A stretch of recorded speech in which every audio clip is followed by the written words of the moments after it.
Hi, I'm Eric Wareheim, and today we're gonna be making my world-famous Parisian chicken with mushroom sauce and French fries. It's gonna be a wonderful feast.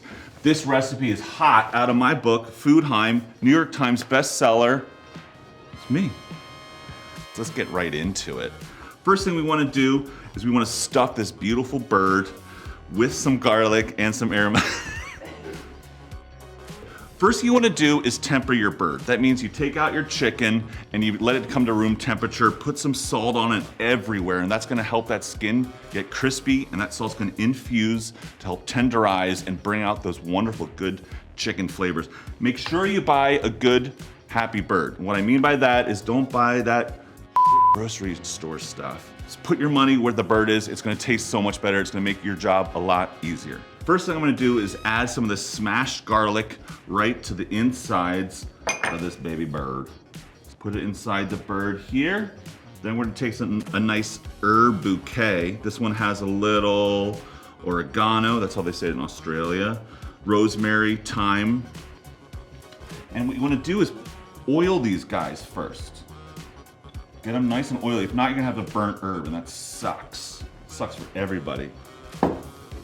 Just put the herbs, rub a little oil, and put it right inside the cavity. That's gorgeous, tuck it right in. Very good, we're gonna truss it. Then we're gonna put it in a preheated oven that's already 475. This is gonna be a 2-temperature cook. First, we're gonna put this baby in for about 20 minutes, get that nice, crispy, golden skin. Take it out, lower the temperature just a little bit, pop it back in, and that's when all the fat's gonna render, and you're gonna get that beautiful, juicy breast, juicy thighs, juicy legs. That's what we want to do. So you have a nice juicy bird. Here we go, let's truss this baby. Now we're gonna truss this bird, and what I want to do is kind of put the drumsticks together, put the breasts together, just so we can get a nice even cook in the oven. You don't have to do this step, but I highly recommend it. It's really fun too. We go right under that chicken booty, up and around twice, these drumsticks. Then we do a nice little cross here.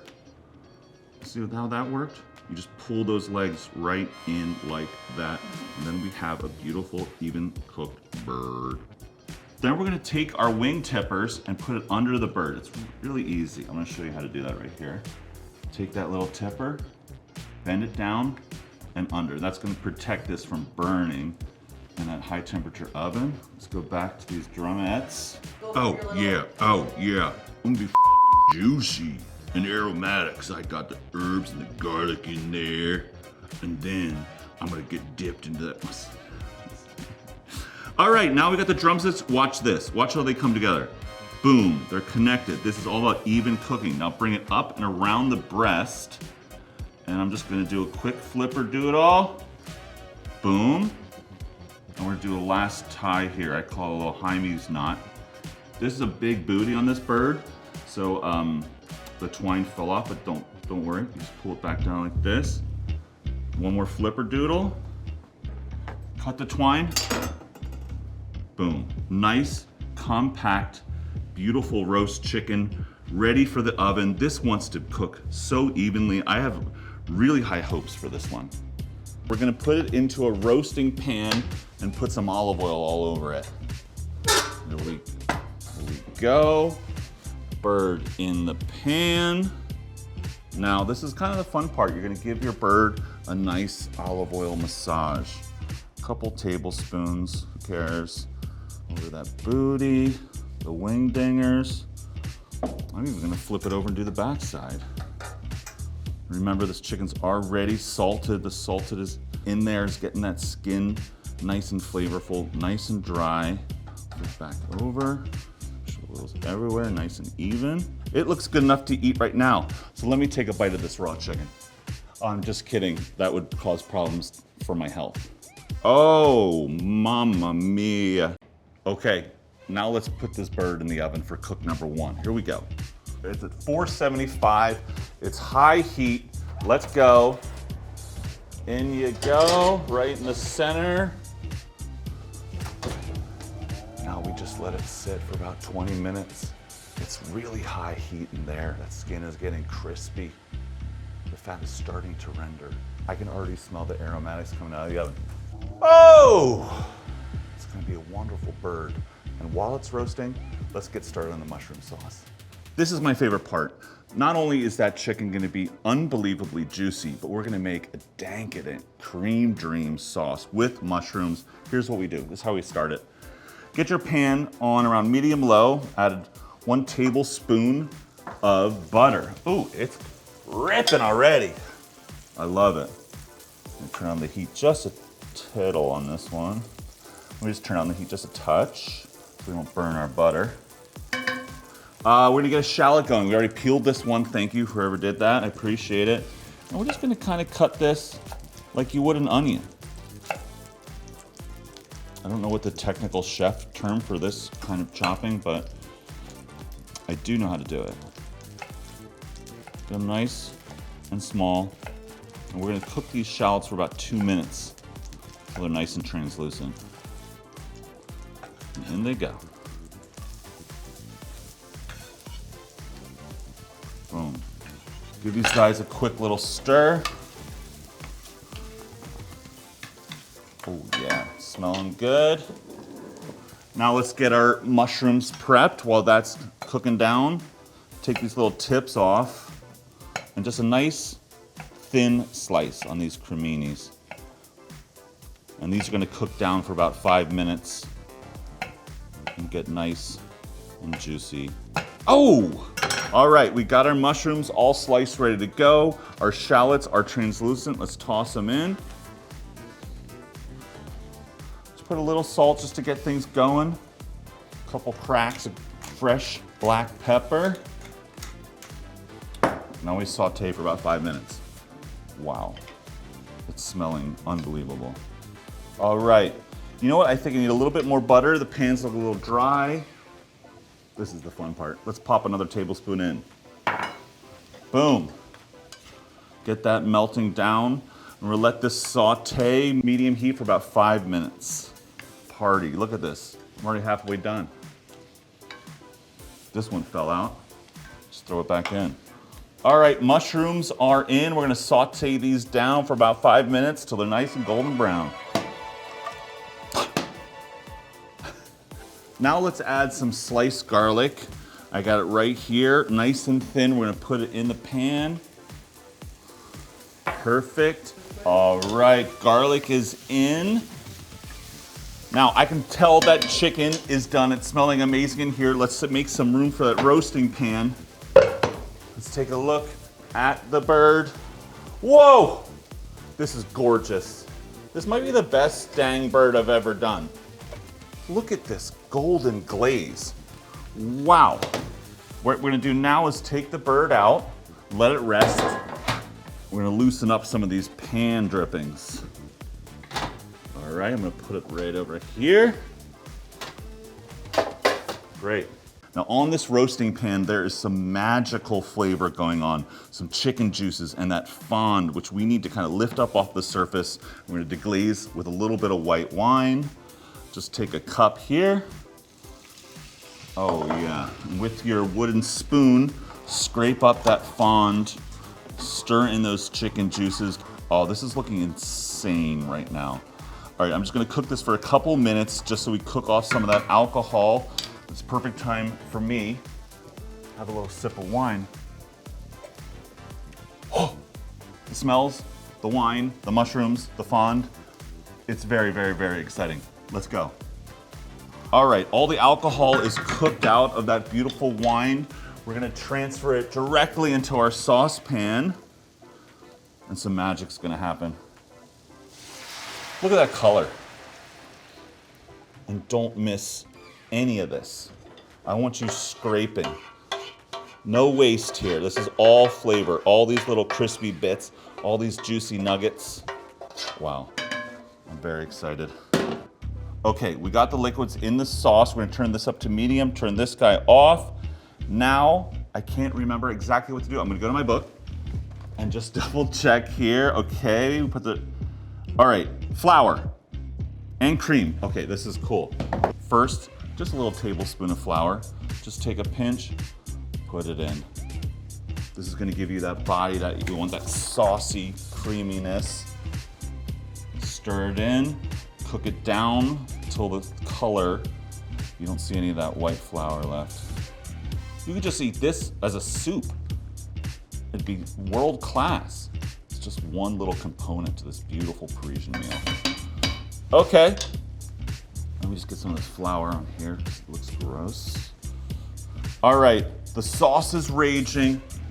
Now, for the grand finale, a little bit of cream. Look at that. This is gonna really thicken this up. Stir it in, watch the colors, the kaleidoscope. This is actually a French technique. It might look like I'm making a mistake, but it's not. I learned this at Paul Bocuse in Lyon. And then watch this, boom. Oh my God, did it look good? All right, the sauce has cooked down beautifully. I'm just gonna taste it for our final seasoning. It's perfect. Don't add anything. It's awesome. Turn this off and we're gonna make some fries. French fry time, here we go. I got my frying station all set up. We got peanut oil in here. I got my candy thermometer. This is the old school style, but you can see, you can watch the temperature go up and down because as you add the potatoes, the temperature will go down. You gotta ride this. Now this French fry technique is a two-step process, a two-fry process. We're gonna kind of par fry the potatoes, take them out, and then jack up the heat and fry them again. I like it that way. It's extra crisp, it's extra beautiful. If you like beauty like me, just click down there, like and subscribe the video. It took a lot of work to get all these beautiful people out here. All right, we have our russet potatoes. They make for the best French fries.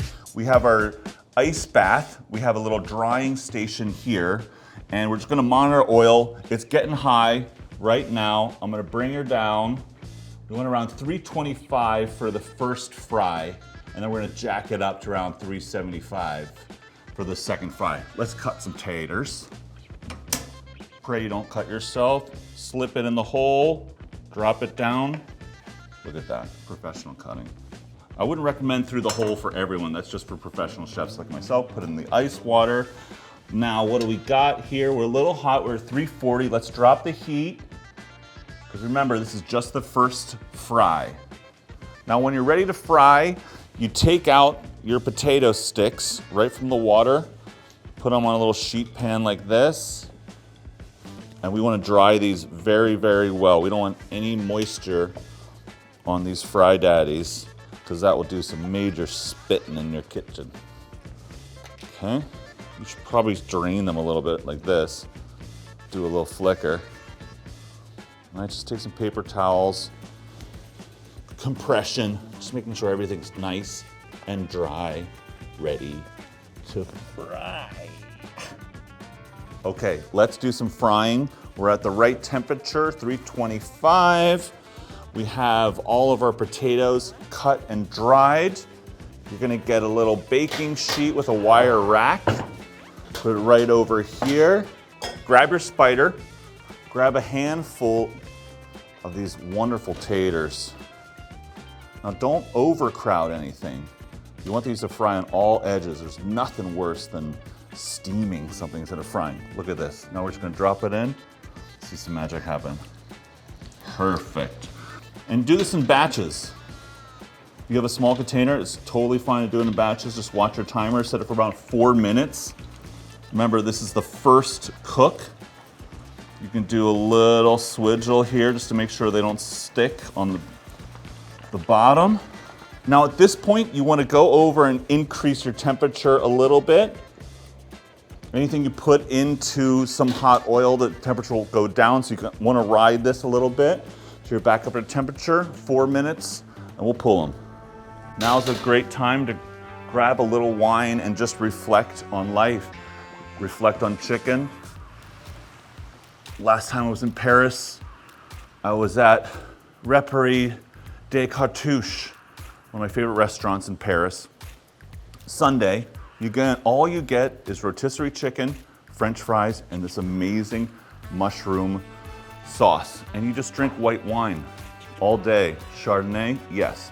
Chenin, yes. Red wine, not for this. Not for this. Just stick with something that's super crisp, high acid. This is a damn good wine. Sometimes I just throw some wine right in the, just kidding.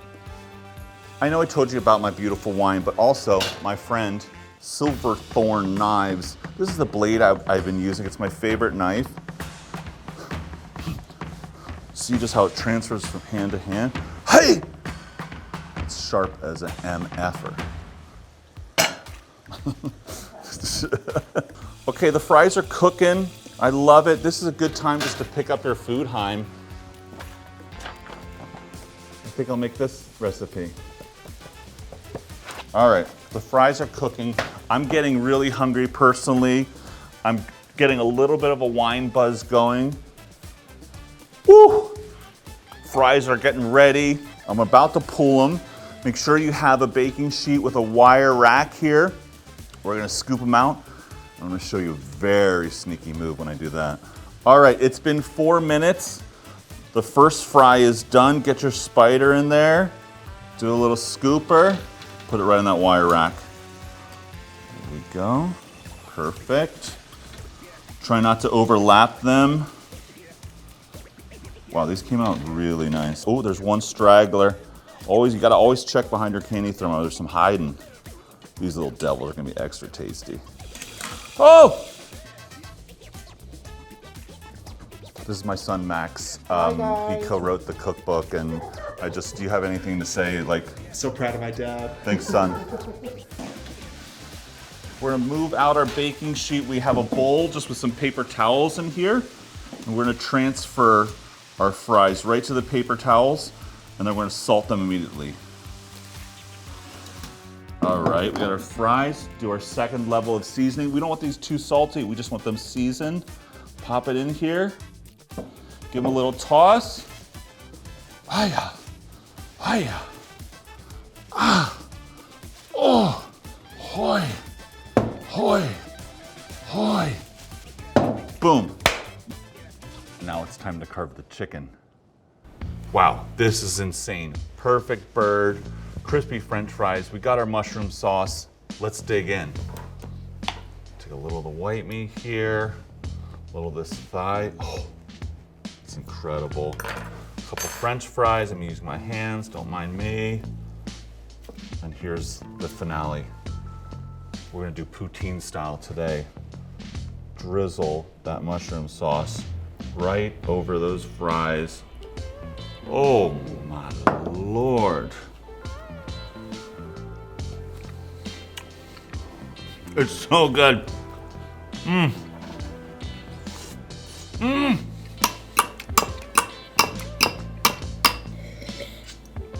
I'm literally crying at my own cooking. I hope you make this at home. I hope you take the time and do this recipe for your family, for your loved ones. They're gonna freak out for it. A little bit of Paris right in your kitchen. Mmm.